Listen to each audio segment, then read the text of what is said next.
സൂത്രൻ. സൂത്ര. ആഹാ ശരു, നിന്നെ ഞാനൊന്ന് കാണാനിരിക്കുകയായിരുന്നു. ഇന്നലെ ആ കോഴി തിന്നാൻ വന്നപ്പോ നീ എന്നെ കൂട്ടാതെ ഓടിപ്പോയില്ലേ?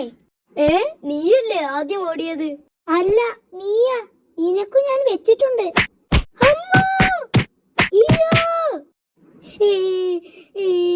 അമ്മേ, എന്നെ സൂത്രൻ കടിച്ചു. ശരു എന്നെ ഉന്തിയത് കൊണ്ടാ. ഞാൻ ഇനി സൂത്രനോട് മിണ്ടില്ല.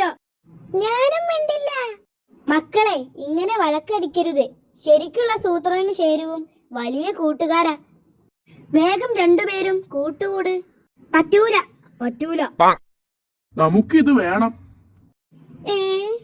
ഏതോ കുറുക്കന്റെയും കടുവയുടെയും കഥ കേട്ട് ആ പേര് സ്വന്തം പിള്ളേർക്ക് ഇട്ടത് നീയല്ലേ? സൂത്രൻ എന്ന് പേരിട്ടപ്പോഴേ എനിക്കറിയാമായിരുന്നു അവൻ തരികിടയാവുമെന്ന്.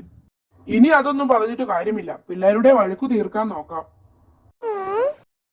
എന്നെ കൊണ്ട് വയ്യ. വഴക്കു തീർത്തു ഞാൻ മടുത്തു. ഒരു കാര്യം ചെയ്യാം. ഇവരുടെ വഴക്ക് സ്ഥിരമായിട്ടു തീർക്കാൻ ഒരാളെ ഏർപ്പാടാക്കാം. ആരെ? ഒരു പാർട്ടിയുണ്ട്, പഴയൊരു മാഷ. മൂപ്പര് പിള്ളേരെ ഉപദേശിച്ചു ശരിയാക്കിക്കോളും. അതു മതി. കുറെ കാലമായല്ലോ തന്നെ കണ്ടിട്ട്. നമ്മുടെ സൂത്രനെയും ശേരുവിനെയും ഒന്ന് അടുപ്പിക്കണം. ഇനി ഒരിക്കലും അവര് വിട്ടുപിരിയരുത്. അതിന് എട്ടുകാലി മാഷിന്റെ സഹായം വേണം.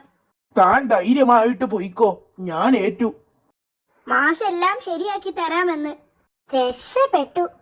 എല്ലാം പുഴുമുത്തപ്പന്റെ അനുഗ്രഹം.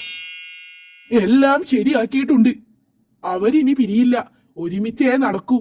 ഹോ, മാഷ് എപ്പ പണി പറ്റിച്ചു? കടിക്കും ഞാൻ, ഞെക്കും ഞാൻ. മാഷേ, എല്ലാം ശരിയാക്കി എന്ന് പറഞ്ഞിട്ട് ഇവര് പിന്നെയും തുടങ്ങി. ഇവരേതാ? ഞാൻ പറഞ്ഞത് ശരിക്കുള്ള സൂത്രന്റെയും ശേരുവിന്റെയും കാര്യമാ. സൂത്ര, ആരോ നമ്മളെ കെട്ടിയിട്ടത്. ഷോ, ഒന്നിറങ്ങിയപ്പോഴേക്കും എട്ടുകാലി വന്ന് വല കെട്ടി. ഇനി ഇതെങ്ങനെ ഊരും?